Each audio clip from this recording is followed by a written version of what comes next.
सध्या काँग्रेसचा प्रचारसुद्धा खूप जोरदार चालू आहे. आपण प्रभाग 1मध्ये आपण पाहू शकतो, म्हणजे लोकांचा चांगला प्रतिसाद आपल्याला मिळत आहे. परंतु आज भारतीय जनता पार्टीची सुद्धा खूप मोठी सभा झालेली आहे. काय सांगाल आपण?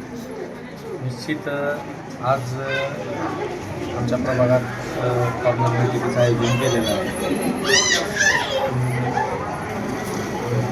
आज जरी भाजपची मोठी सभा झाली असली तरी जनतेचा पाठिंबा आम्हाला आहे आणि जनता ती मतदार स्वरूपात आशीर्वाद देईल.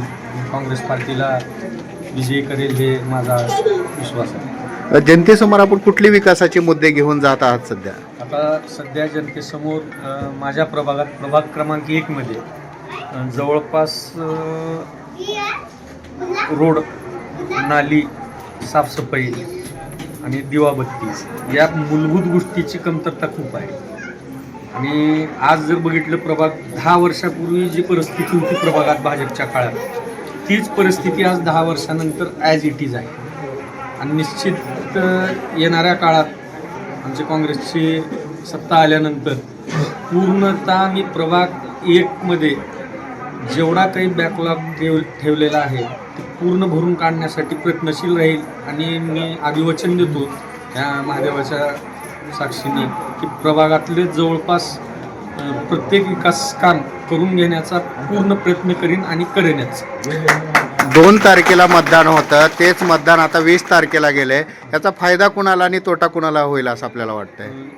याचा फायदा आणि तोटा बघण्यापेक्षा जनतेला कळलेलं आहे 2 तारखेला मतदान कॅन्सल झालं.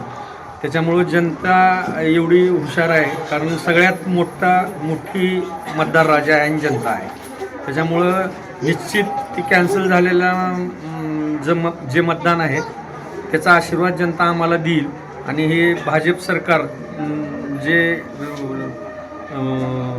खोटे आश्वासनं देते, त्या खोट्या आश्वासनाला भूलथापाला बळी न पडता जनता काँग्रेस पक्षाला मतदान करेल ही आम्हाला विश्वास आहे. येणाऱ्या 20 तारखेला मतदान आहे, आपण जनतेला काय आव्हान करणार? मी निलंग्यातल्या जनतेला आणि प्रभाग 1च्या जनतेला हेच आव्हान करू इच्छितो की मला आणि माझ्याबरोबर आमच्या वहिनींना आणि नगराध्यक्षपदाचे उमेदवार हमीद शेख यांना भरभरून मतदान करावं.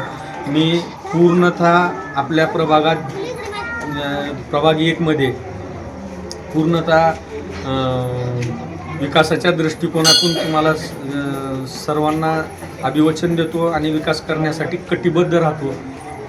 एवढं मी प्रभाग 1मधील जनतेला सांगू इच्छित आहे.